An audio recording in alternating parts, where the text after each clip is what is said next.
Hello everyone and welcome back to B2 Learning. बच्चा my self Nitesh Kataria your mathematics mentor. बच्चा आज हम इस क्लास में आपके 11th क्लास का फर्स्ट चैप्टर डिस्कस करेंगे, that is basics of mathematics. ठीक है। अच्छा, इस चैप्टर में आने क्या वाला मैं थोड़ा सा ब्रीफ कर दूं, बहुत ज्यादा टाइम नहीं लूंगा, थोड़ा सा ब्रीफ कर दूं। एक तो अपन बात करेंगे सेट क्या होता है, सेट के बारे में सारा कुछ, सेट क्या होता है, सेट के टाइप्स कौन कौन से हैं, कौन कौन से ऑपरेशन कर सकते हो, वेन डायग्राम से क्वेश्चन कैसे सॉल्व कर सकते हो, डायरेक्ट क्वेश्चन कैसे सॉल्व कर सकते हो। This is all about sets. Sets के बाद थोड़ा बहुत हम इंटरवल के बारे में पढ़ेंगे, वेविगर मेथड हम देखेंगे और उसके अलावा लॉगरिथम हम देखेंगे। तो ये सारा कुछ जो पार्ट आता है ये आता है सेट के अंदर, मतलब बेसिक्स ऑफ मैथमेटिक्स के अंदर। तो बच्चा स्टार्ट करते हैं। सबसे पहले सेट, पॉइंट इज सेट होता क्या है। अब बच्चा समझना सेट क्या है। यहां पर डेफिनेशन लिखी है, क्लियर डेफिनेशन लिखी है, well defined collection of objects is called a set. मतलब क्या बहुत सारे ऑब्जेक्ट्स थे, मैंने उनका एक ग्रुप बनाया, लेकिन ग्रुप कौन सा, वेल डिफाइंड। अब क्वेश्चन आता है कि सर वेल डिफाइंड क्या होता है, मतलब कैसे बोलोगे वेल डिफाइंड ग्रुप है कि वेल डिफाइंड नहीं है।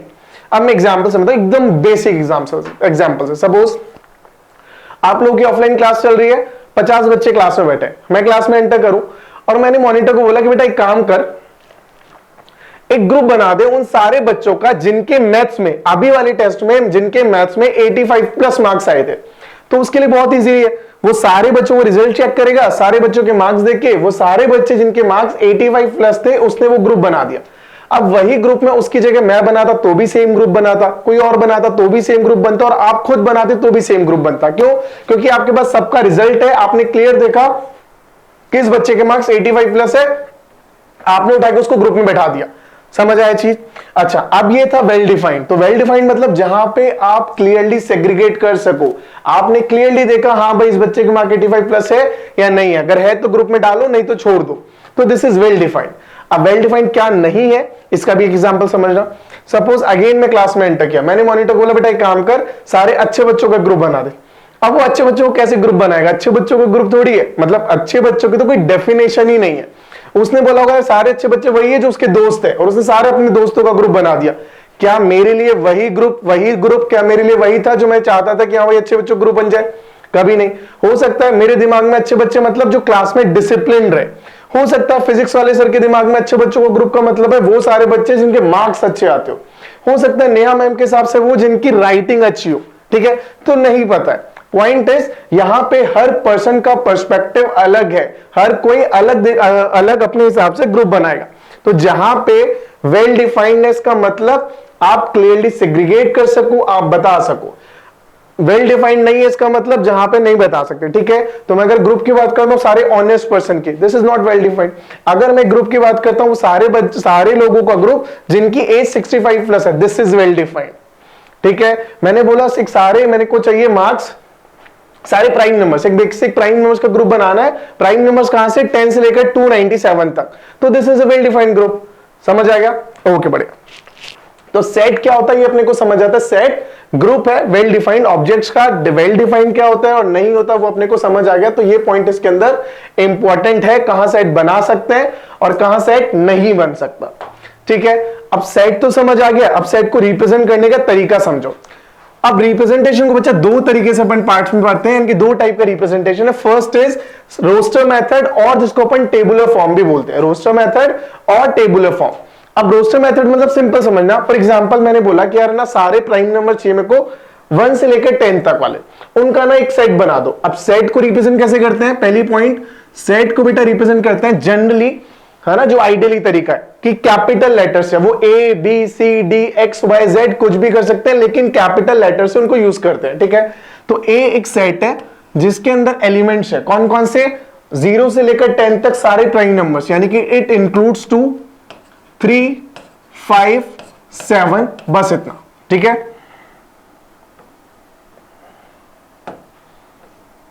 तो ये अपने पास एक सेट बन गया। तो A is a set which contain the elements 2 3 5 and 7। इन सबको बोलते हैं एलिमेंट्स ऑफ अ सेट। इनको क्या बोलते हैं, एलिमेंट्स, या फिर बोलते हैं मेंबर्स ऑफ सेट ए, क्योंकि सेट तो ए यहां पर।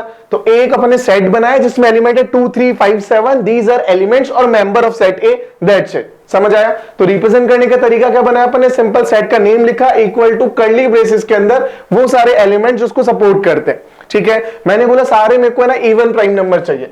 अगर इवन प्राइम नंबर चाहिए इसका मतलब बी एक सेट मैंने बनाया, इवन प्राइम नंबर ओनली 2। अपने को पता सिर्फ 2 ही ऐसा नंबर है जो इवन भी और प्राइम भी है, तो ये इसका एलिमेंट आ गया। समझ आया?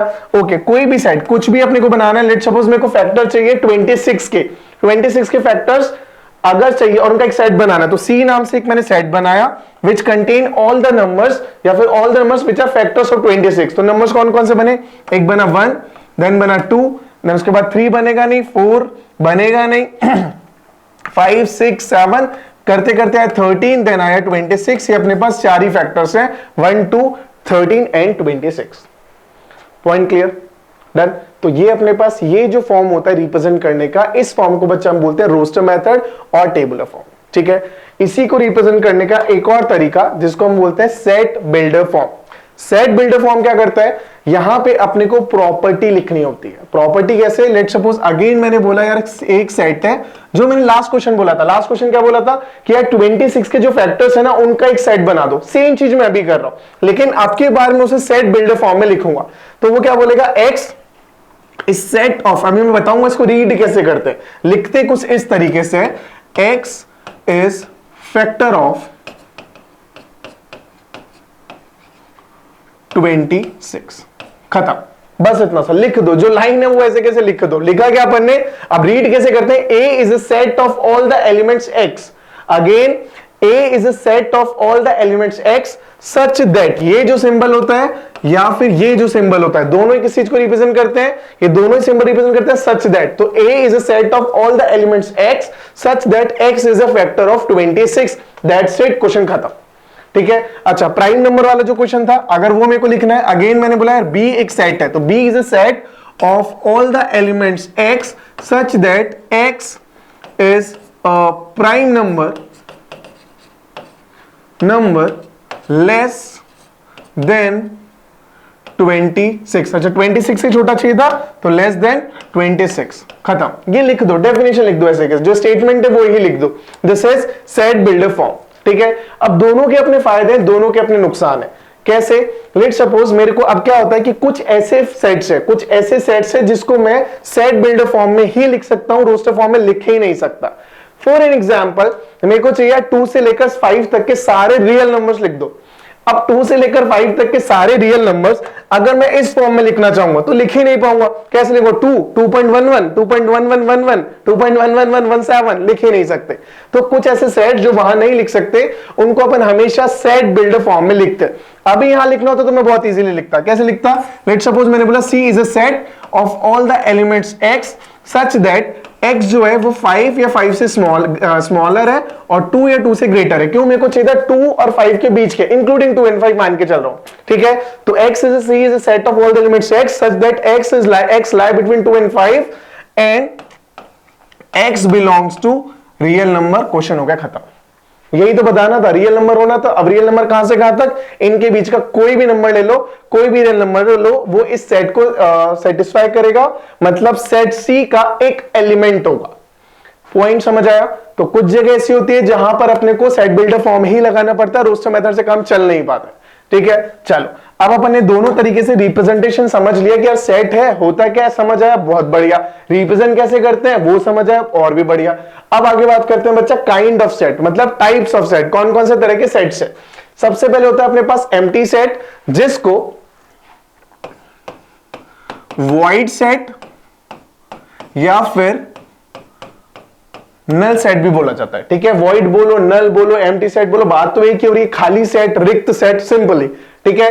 तो इसका मतलब क्या होता है, a set which does not contain any element. तो जो नाम है वही सेट है, एक ऐसा सेट जिसमें कोई एलिमेंट ही ना हो, एक ऐसा सेट जिसमें कोई एलिमेंट ही ना हो। बच्चा, जब भी अपने पास एम्प्टी सेट होता है उसे रिप्रेजेंट कैसे करते हैं, उसे रिप्रेजेंट करते हैं इस तरीके से। अब मैंने ब्रैकेट बनाए, सेट बनाया, लेट सपोज एक सेट था ए, उसके अंदर एलिमेंट क्या है, कुछ भी एलिमेंट नहीं। अगर कोई एलिमेंट नहीं है मतलब ये कौन सा सेट बन गया, दिस इज नल सेट और एम्प्टी सेट। या फिर एक रिप्रेजेंट करने का तरीका होता है सिंपल फाई से। फाई सिंबल अपने को पता है, इसका मतलब अगेन वॉइड सेट। अब एक चीज में गलती मत कर देना, ये दोनों तो एम्प्टी सेट है, लेकिन अगर मैं लेट सपोज की बात करूं तो this is not an empty set, यहां पर एक एलिमेंट है और उस एलिमेंट की वैल्यू कितनी है, उस एलिमेंट की वैल्यू 5। तो ये दोनों जो चीजें हैं दोनों डिफरेंट है। ये किस चीज को रिप्रेजेंट कर रहा है, ये रिप्रेजेंट कर रहा है कि एक सेट जिसमें कुछ भी नहीं है, जो खाली है, मतलब एम्प्टी सेट है। ये किस चीज को रिप्रेजेंट कर रहा है, ये रिप्रेजेंट कर रहा है एक सेट है और उसमें एक एलिमेंट है और उस एलिमेंट की वैल्यू 5। क्लियर? तो इस चीज में कंफ्यूजन बिल्कुल मत रखना, दोनों अलग अलग है। क्लियर? बढ़िया। तो सेट का सिंपल अपने पास कोई भी एक सेट जिसमें एलिमेंट है ही नहीं। फॉर एग्जांपल, अगर मैं एग्जांपल की बात करता हूं, मेरा एक सेट बनाया मैंने कि A is a set which contain all the elements X such that X is more than 3, X is prime number and X is odd number, X is even number। यानी कि मैंने क्या किया, मैंने एक सेट बना दिया 3 से बड़े सारे इवन प्राइम नंबर्स का, इवन भी है और प्राइम भी है। और जबकि मुझे पता है कि इवन प्राइम नंबर 2 से बड़ा हो ही नहीं सकता, there is only one prime number which is even, that is 2।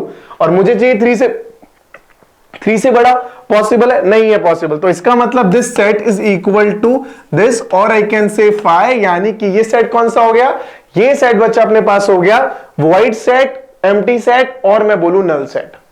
बात clear? This is first kind of set.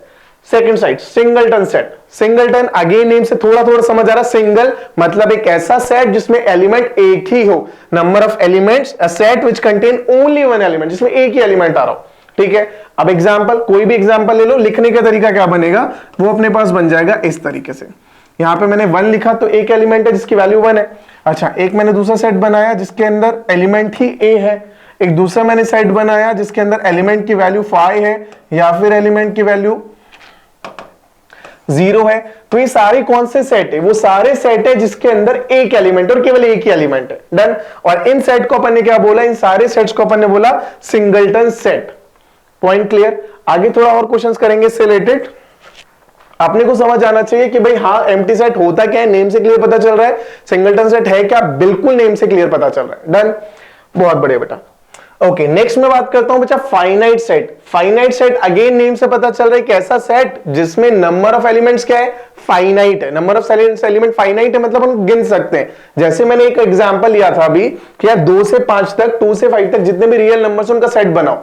अगर मैंने सेट बनाना तो सेट तो चलो मैंने सेट बिल्डर फॉर्म में लिख दिया, बता दिया भाई x है, एक सेट है जिसमें सारे एलिमेंट x है, सच दैट x 2 से 5 के बीच लाई कर रहा है और रियल नंबर है। करेक्ट। बट पॉइंट इज, अगर मेरे को उसमें नंबर ऑफ एलिमेंट्स काउंट करने पड़े तो कर ही नहीं सकता। क्यों? क्योंकि वहां पर नंबर ऑफ एलिमेंट्स क्या है, इनफाइनाइट। और फाइनाइट सेट क्या बोलता है, जहां पे नंबर्स ऑफ एलिमेंट्स को मैं काउंट कर सकूं, गिन सकूं, तो उन सेट को बोलते हैं फाइनाइट सेट। तो simple, a set in which number of elements are finite or countable is called finite set. Infinite just इसका अपोजिट। अब फाइनाइट में काउंट कर सकते हो तो इनफाइनाइट में काउंट नहीं कर सकते। तो एक ऐसा सेट जिसमें नंबर ऑफ एलिमेंट्स इनफाइनाइट है, नॉन काउंटेबल है, अनकाउंटेबल है, तो उन सेट्स को क्या बोलेंगे अपन, इनफाइनाइट सेट बोलेंगे। बढ़िया। अब सेट का टाइप समझ आ गया। अब समझते हैं आगे। देखो बहुत बेसिक है ना, इजी है, इसीलिए थोड़ा सा स्पीड से ले रहे हैं क्योंकि ज्यादा कुछ टाइम वेस्ट करने का है नहीं। ठीक है? ओके, बढ़िया। आगे अपन स्टार्ट करते हैं। दिस इज कार्डिनल नंबर और order of a finite set. Cardinal number या फिर order of a finite set. बच्चा simple, the number of different elements in a finite set A is called the cardinal number of set A। ठीक है? अच्छा, पहला point यहां पे ध्यान रखना, डिफरेंट बोला है। डिफरेंट क्यों बोला है? क्योंकि आप ना किसी भी सेट में एलिमेंट को, किसी भी एलिमेंट को रिपीट नहीं कर सकते, सिंगल टाइम काउंट होगा। जैसे लेट सपोज मैंने एक बोला है, एक सेट A है, इसमें एलिमेंट्स है 1 2 3 4 3 2 1 7। ठीक है? अब एक्चुअल में सेट थोड़ा सा गलत तरीके से लिखा हुआ है, इसको अपन करेक्ट करेंगे। करेक्ट कैसे करेंगे, जो भी एलिमेंट, जो भी मेंबर 2 बार लिखा है उसे सिंगल टाइम लिखो। कोई भी एलिमेंट 2 बार नहीं लिखते, हमेशा सिंगल टाइम। तो बन गया 1 देन 2 देन 3 देन 4। अब 3 आ चुका है, 2 आ चुका है, 1 आ चुका है और 7 जो बच रहा है वो लिख दो। So this is set A, this is actually set ए। तो अगर कोई भी एलिमेंट 2 बार लिख रहा है, 3 बार लिख रहा है, 10 बार लिख रहा है तो लिखेंगे नहीं, उनको सिंगल टाइम लिखेंगे। इसीलिए यहां पर लिखा गया डिफरेंट एलिमेंट्स। डिफरेंट क्यों? क्योंकि ऐसा नहीं हो कि रिपीट करें। यहां पे अगर मैं काउंट करूंगा तो नंबर ऑफ एलिमेंट 1 2 3 4 5 6 7 8 बन जाएंगे, जबकि एक्चुअल में नंबर ऑफ एलिमेंट्स 5 ही है, 3 तो बचे हुए रिपीट हो रहे थे। ठीक है? तो नंबर ऑफ कार्डिनल नंबर का मतलब क्या होता है, simple, cardinal number is number of different elements, number of different element of a set of a finite set A is called cardinal number of set A. ठीक है, तो represent कैसे करते हैं बच्चा? रिप्रेजेंट करते हैं एन ऑफ ए। ये रिप्रेजेंट कर रहा है भाई cardinal number of set A. ठीक है, अगर सेट बी की बात करूंगा तो cardinal number of set B. Set C की बात करेंगे cardinal number of set C. बस इतना सा स्मॉल एन लगाते हैं तो सेट के साथ वो रिप्रेजेंट करता है नंबर ऑफ एलिमेंट्स को। ठीक है, कार्डिनल नंबर को, ऑर्डर को। ठीक है, अब एग्जांपल समझते हैं। Let's suppose I have a set ए जिसमें एलिमेंट्स है ए बी सी डी ई। ठीक है, ओके, अगर मेरे को काउंट करना है एन ए यानी कि cardinal number of A count करना है तो कितना हो जाएगा? This is simply 1 2 3 4 5 number of elements यानी कि मेंबर्स 5 है तो answer is 5 only. That's it, question खत्म। ठीक है, अब समझना बच्चा, यहां पे एक सिंपल सा एग्जांपल लिया कार्डिनल नंबर को रिप्रेजेंट करने के लिए कि हाँ भाई P एक सेट है, तो अब क्या लिखा हुआ है? P is a set of all the elements X such that X is a prime number less then 30। अगर लेस देन 30 प्राइम नंबर है यानी कि अगर P को बे को, ये तो सेट बिल्डर फॉर्म में लिखा हुआ है, अगर रोस्टर मेथड में लिखना है तो क्या लिखेंगे? Prime number less then 30। सारे प्राइम नंबर लिख दो भाई, 30 से छोटे नंबर हो जाएगा 2 3 5 7 11 13 17 19 देन 23 29 बस खत्म, क्योंकि 30 तक की बात हो रही थी तो ये सारे नंबर्स आ गए। ओके, अब दे रखा है अपने को m अगेन एक सेट दे रखा है, अगेन ये भी रोस्टर मेथड में है तो उसको लिखो, सॉरी सेट बिल्डर फॉर्म में है तो उसको लिखो रोस्टर मेथड में। क्या हो जाएगा? x is a multiple of 5 less than 30 less than 35। 5 का मल्टीपल 35 से स्मॉलर लेस देन 35 तो आ जाएगा 5 10 15 20 25 एंड 30। 35 नहीं इंक्लूड करेंगे क्योंकि लेस देन 35 की बात हो रही है, लेस देन और इक्वल टू की बात नहीं हो रही है। डन। अब फाइंड करना है एनपी माइनस एनएम यानी कि cardinal number of P minus cardinal number of M. तो कार्डिनल नंबर ऑफ पी निकालना है मतलब एनपी निकालना है। तो बच्चा एनपी अपने पास कितना आ जाएगा? N of P is equal to 1 2 3 4 5 6 7 8 9 10 यानी कि नंबर ऑफ एलिमेंट्स 10 मतलब एनपी इज 10। ओके, अब अपने को चाहिए एन ऑफ एम मतलब cardinal number of M. Again count करो 1 2 3 4 5 6, आंसर इज 6। चाहिए क्या है? अपने को चाहिए NP minus NM. NP minus NM मतलब अपने पास आ जाएगा 10 minus 6, final answer is 4। Correct answer, that's it, question खत्म। इतना से क्वेश्चन है, समझ आया? बहुत बढ़िया बच्चा। अब अपने को कार्डिनल नंबर क्लियर है, ठीक है, सेट्स के बारे में क्लियर हो गया बेसिक आइडिया। अब थोड़ा सा आगे बढ़ते हैं। अपन पढ़े एनालिसिस ऑफ टू सेट्स, मतलब अगर दो सेट्स को मैं कंपेयर करना चाहूं तो क्या सेट्स कंपेरेबल है? सेट को कंपेयर कर सकते हैं? बिल्कुल कर सकते हैं। एक आता है इक्वल सेट और एक आता है इक्विवेलेंट सेट। ठीक है, अब इक्वल सेट क्या है और इक्विवेलेंट सेट क्या है समझना सिंपल। दो सेट इक्वल कब होंगे बच्चा? जब दोनों एज इट इज सेम है, मतलब जो एलिमेंट सेट ए में है अगर वो सारे एलिमेंट सेट बी में भी होंगे तो उन दोनों सेट्स को अपन बोलेंगे हाँ भाई दोनों इक्वल सेट है। लिखते कैसे बेटा? इस तरीके सिंपल कि ए बी के इक्वल है, हाँ भाई ए बी के इक्वल है। कैसे हुआ? अगर मैंने बोला कि भाई ए एक सेट है जिसमें एलिमेंट्स है 1 2 3 और बी एक सेट है जिसमें एलिमेंट्स है 3 2 एंड 1। अगर मैं बात करूं तो दोनों सेट में एलिमेंट्स कौन कौन से 1 2 एंड 3। अब ऑर्डर कुछ भी हो फर्क नहीं पड़ेगा। आप बोलो सर ऑर्डर तो अलग अलग है, ऑर्डर से कुछ फर्क नहीं पड़ता सेट में, बस मेंबर्स यानी कि एलिमेंट्स एग्जैक्टली सेम होने चाहिए।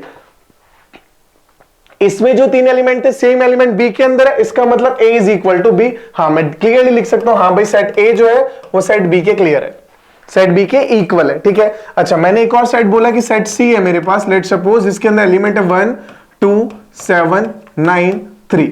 एक सेट अपने पास डी है, लेट सपोज उसमें एलिमेंट्स है मेरे पास 1 7 2 9 3 9 7 1।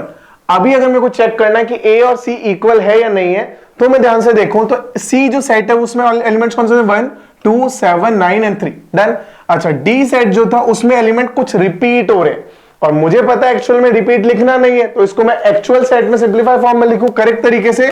तो मैंने क्या किया 1 7 2 9 3। ठीक है, अब फिर 9 आएगा, ऑलरेडी आ चुका है, नहीं लिखेंगे, 7 ऑलरेडी आ चुका है, 1 ऑलरेडी आ चुका है, मतलब यहां पर डन, बस ये लगा दिया अपने सेट। अब मैं अगर ध्यान से देखूं ए और सी और डी को तो दोनों में ए बी कॉमन है, 2 भी कॉमन है, 7 भी कॉमन है, 9 भी कॉमन है, 3 भी कॉमन है। मतलब एग्जैक्टली एलिमेंट वही है बी के अंदर भी जो सी के अंदर थे। मतलब C is equal to D, और मैं बोलूंगा C and D are equal sets, C and D are equal sets. ठीक है, अब इक्वल सेट समझ आया, अब इक्विवेलेंट की बात करते हैं। बच्चा इक्विवेलेंट सेट कौन से होते हैं? दो ऐसे सेट जिसके अंदर, अब देखो आप स्टेटमेंट पढ़ोगे तो भी आपको क्लियर समझ आएगा, दो ऐसे सेट्स जिनके अंदर एलिमेंट सेम हो या ना हो फर्क नहीं पड़ेगा, लेकिन दोनों में नंबर ऑफ एलिमेंट्स सेम आने चाहिए। वापस से, दो एलिमेंट्स जिसके अंदर एलिमेंट सेम हो या ना हो फर्क नहीं पड़ेगा, बट दोनों में number of elements exactly same आने चाहिए। नंबर ऑफ एलिमेंट सेम आने चाहिए, इसका मतलब क्या हो जाएगा? मैं बोल सकता हूं, अच्छा रिप्रेजेंट कैसे करते हैं? A is equivalent to set B को बेटा इस तरीके से लिखते हैं, ठीक है, या फिर इस तरह से भी इसको रिप्रेजेंट किया जाता है, दोनों बार लगा दिया तो दोनों सेम चीज को रिप्रेजेंट कर रहे हैं कि A और B इक्वल नहीं है, बट दोनों इक्विवेलेंट, इक्वल हो भी सकते नहीं हो सकते पता नहीं, ठीक है, तो मैं उसकी बात ही नहीं करूंगा, मैं सिर्फ इक्विवेलेंट की बात कर रहा हूं। तो this can be written as equivalent can be represented as this और दिस, दोनों सेम चीज को रिप्रेजेंट कर रहे हैं, दोनों है, दोनों सेट इक्विवेलेंट है।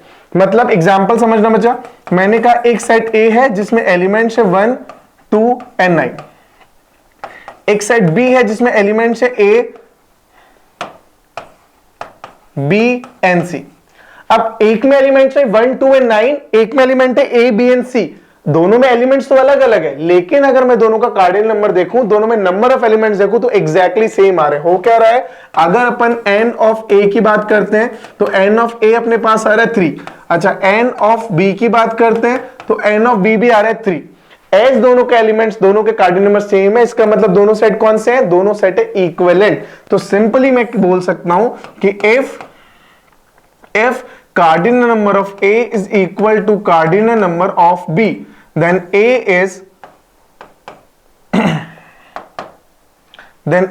is equivalent to set B।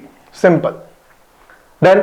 अच्छा, एक चीज मैं ये भी बता सकता हूं कि अगर दो सेट इक्वल है तो वो इक्विवेलेंट होंगे ही होंगे, क्योंकि दोनों में कार्डिनल नंबर सेम होगा ही होगा, लेकिन इसका वाइस वर्सा ट्रू नहीं होता। यानी कि अगर दो सेट इक्विवेलेंट है तो कंपलसरी नहीं है वो कि इक्वल सेट भी हो। एग्जांपल सामने लिखा है, मैं इसकी बात करूं, दोनों इक्विवेलेंट है बट इक्वल नहीं है।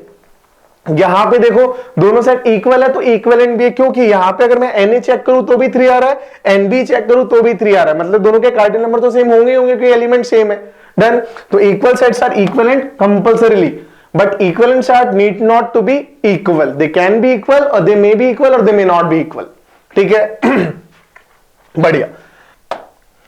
नेक्स्ट बच्चे अपन बात करते हैं सबसेट की, और इसे अच्छे से समझना क्योंकि इस चैप्टर का इंपॉर्टेंट पॉइंट है सबसेट।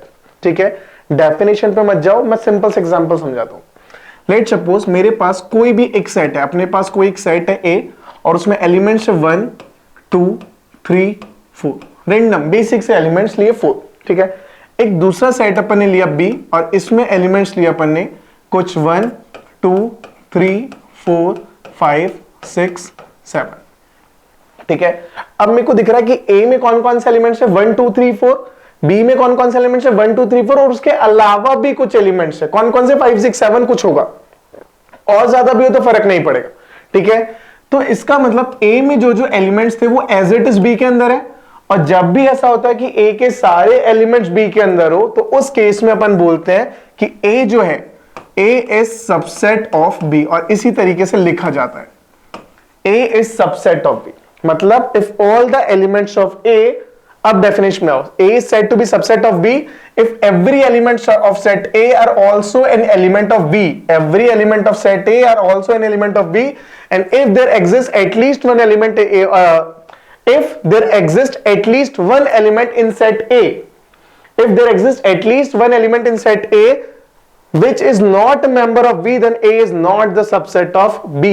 उसको भी समझाता हूं, पहले इतना समझना।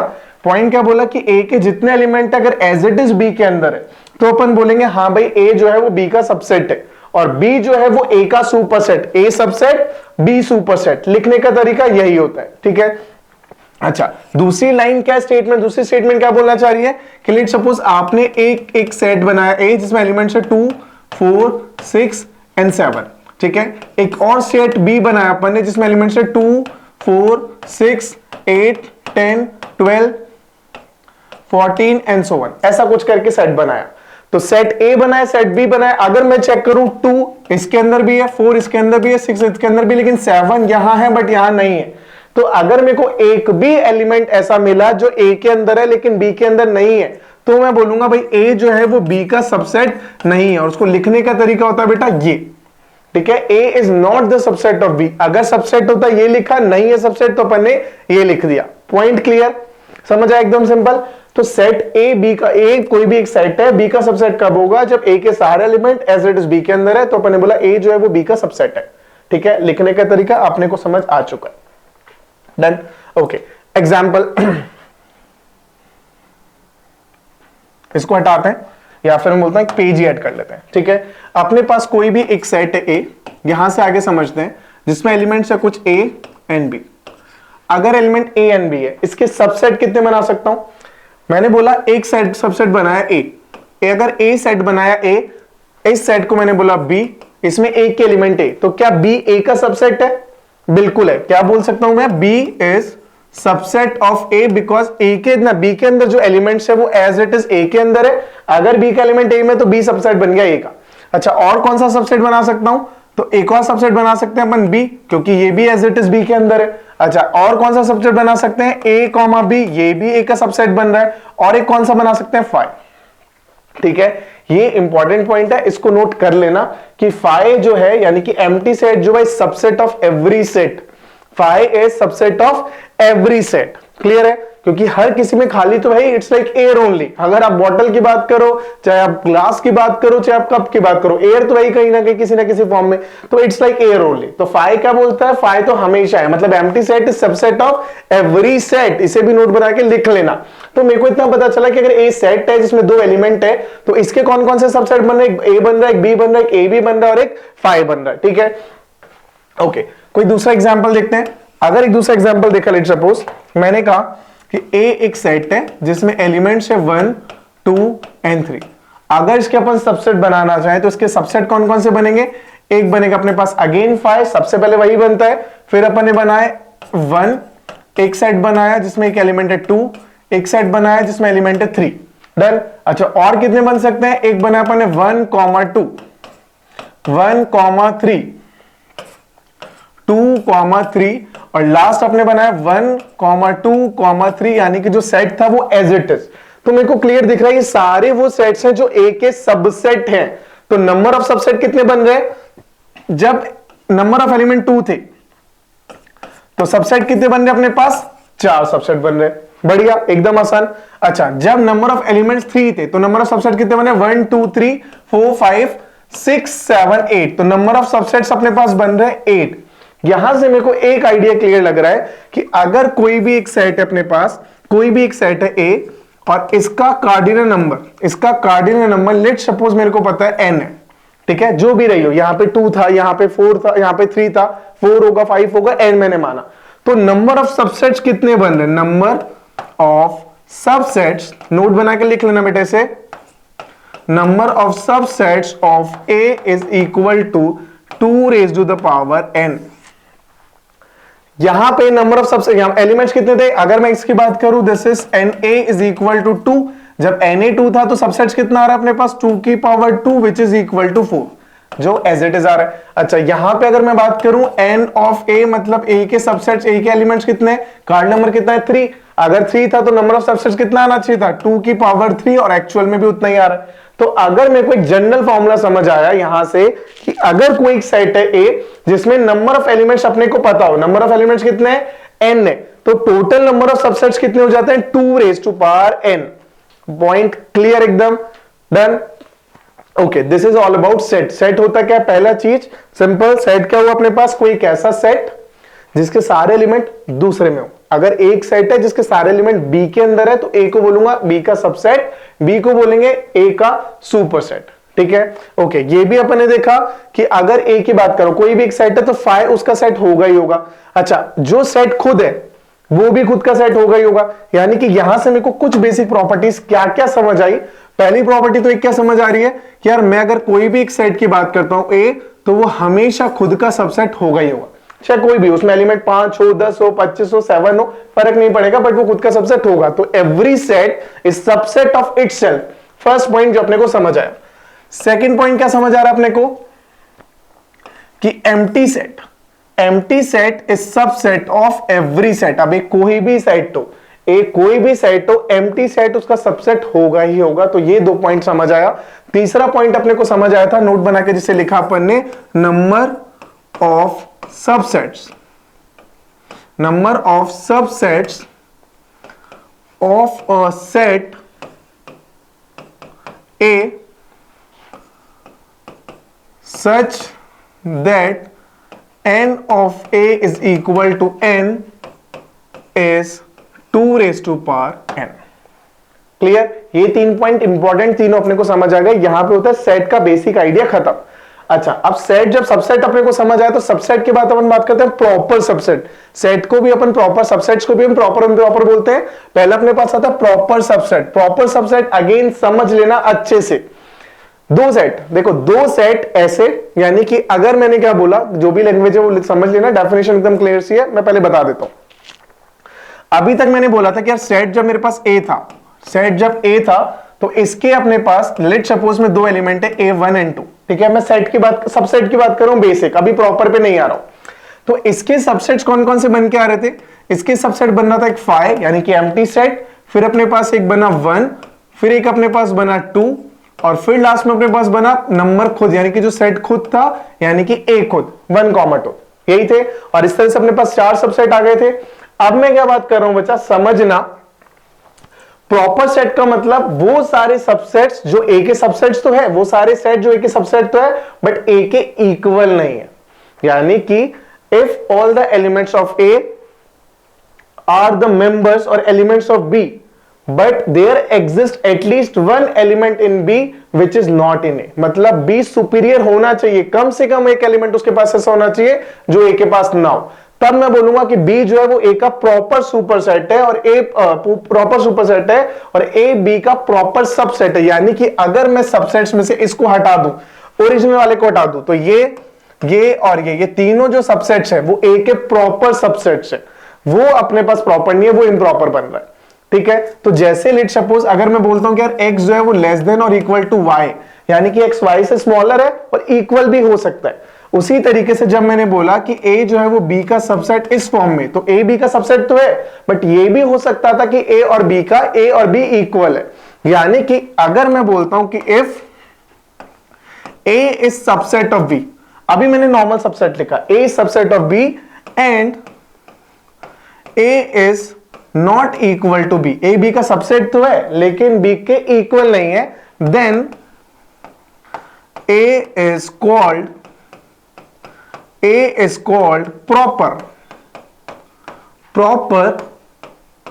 subset of B and B is called proper superset of A। और लिखते कैसे हैं? लिखा अपन ने A is subset of B as it is। यानी कि जैसे अगर मैं इसमें से हटा देता हूं, मैंने कहा यार x जो है वो y से स्मॉलर है, मतलब सिर्फ स्मॉलर है, कभी इक्वल नहीं होगा।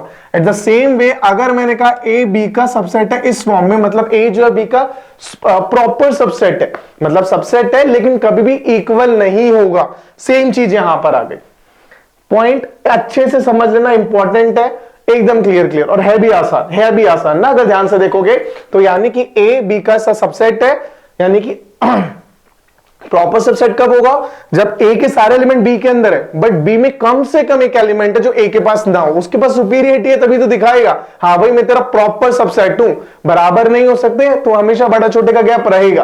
तो उस केस में अपन ने बोला A B का प्रॉपर सबसेट है और B A का प्रॉपर सुपरसेट है। क्लियर? अच्छा, यहां से मेरे को क्या समझ आ रहा है कि नंबर ऑफ प्रॉपर सबसेट्स की मैं बात करूं, अगर मैंने कहा यार A एक सेट है जिसके अंदर ना कार्डिनल नंबर जो दे रखा है, लेट सपोज n दे रखा है, ठीक है। अच्छा, तो टोटल नंबर ऑफ सबसेट कितने होते हैं? जो अपन ने पहले पढ़ा था, total number of subset, total number of subsets of A कितना आया अपने पास? वो आ गया था 2 raised to power n, यही पढ़ा था। अच्छा, लेकिन अगर मैं total number of proper subset की बात करूं तो कितना निकल के आएगा? तो सारे सेट्स प्रॉपर सबसेट ही थे, एक को छोड़ दो। कौन से एक को? जब बराबर आ रहा था, जब ए और ए बी दोनों बराबर हो गए थे, तो वो एक ही सेट है जो प्रॉपर सबसेट बनने से रोक रहा है, तो उस सेट को टोटल सबसेट्स में से हटा दोगे तो बचे हुए जो सबसेट्स है यानी कि 2n-1 वो सारे वो सबसेट्स हैं जो प्रॉपर सबसेट है। एग्जांपल, इसी एग्जांपल को देख लो, यहां पे 1,2 दो सेट्स, दो एलिमेंट है, टोटल नंबर ऑफ सबसेट्स 4 आने चाहिए थे, 4 है भी 1 2 3 4, बट ये प्रॉपर नहीं है। इसको अगर हटा दूं तो बचे हुए 3 कौन से जो प्रॉपर है, यानी कि 2 की पावर 2 4 -1 3। पुराना एग्जांपल देखो। अच्छा, जब ये एलिमेंट लिए अपने, यहां पे अपने पास 8 सबसेट्स थे, बट अगर मैं इस वाले एलिमेंट को हटा दूं जो मेरे पास प्रॉपर बनने से रोक रहा है, तो बचे हुए जो 7 सबसेट्स है वो सारे प्रॉपर सबसेट है। क्योंकि यहां पे अगर मैं इसकी बात करूं तो ए में कोई ना कोई एक सेट है, ए में कोई ना कोई एक एलिमेंट है जो इन सेट्स में नहीं है। जैसे मैं इसकी बात करूं तो 2 और 3 नहीं है, तो ए बी का ए जो है वो इस सेट का प्रॉपर सुपर सेट है। अगर मैं इसकी बात करूं तो इसके अंदर 2 1 और 3 नहीं है, मतलब ये जो सेट है वो ए का प्रॉपर सबसेट है। सेम गोज विद बाकी सारे एक्सेप्ट दिस। तो टोटल नंबर ऑफ सबसेट्स अगर अपने पास है 2 रेज़ टू पावर n, तो total number of proper subsets अपने पास कितने हो जाएंगे? 2 raise to power n-1। This is all about subsets. ठीक है, ओके बच्चा, अब यहां से इंटरवल वगैरह के बारे में हम पढ़ेंगे नेक्स्ट क्लास में। अभी तक हमने जो पढ़ा आज की क्लास में वो समझना। सबसे पहले सेट्स क्या होता है, सेट्स के टाइप पढ़े अपन ने, थोड़ा बेसिक चीजें पढ़ा सेट के बारे में, और इंपॉर्टेंट अपन ने पढ़ा सबसेट क्या होता है, सबसेट भी क्या होता है, प्रॉपर सबसेट भी क्या होता है, कैसे उसे फाइंड करते हैं, टोटल नंबर ऑफ सबसेट या प्रॉपर सबसेट क्या होता है। दैट्स इट बच्चा आज की क्लास के लिए। फिर मिलते हैं आप लोगों से नेक्स्ट क्लास में। Thank you so much.